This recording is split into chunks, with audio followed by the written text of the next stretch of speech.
Hey everyone, in this video, I'm going to show you how to fix the Creative Cloud unable to reach Adobe servers error using the most effective 2026 methods.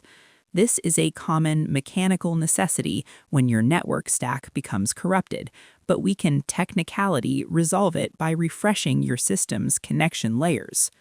First, sync your 2026 system time. The first step is a mechanical necessity for security.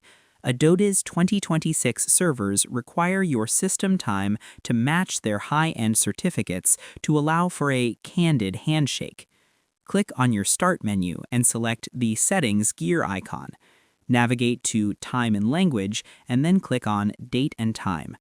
Ensure the toggles for Set Time Automatically and Set Time Zone Automatically are both switched to On.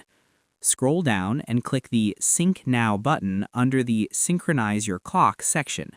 If your internal bookkeeping for time is even slightly off, it technicality invalidates the encryption, making it impossible for Creative Cloud to reach the professional network. Next, access the Windows Defender Firewall Hub. Now that your identity is synced, you need to technicality open a path through your system's Studio Gatekeeper, the Windows Defender Firewall. In your Windows search bar, type Firewall and select Windows Defender Firewall from the results.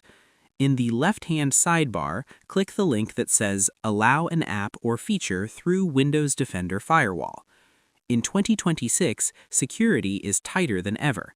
This area allows you to candidly manage which high-end programs have a professional license to bypass your local network blocks.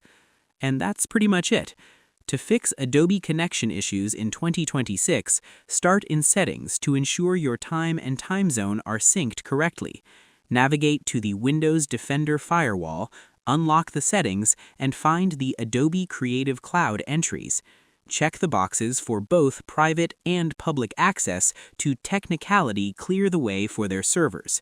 This professional workflow ensures your high-end studio tools remain connected and ready for your next market analysis or video project. I hope this helps you out, and I see you in the next one.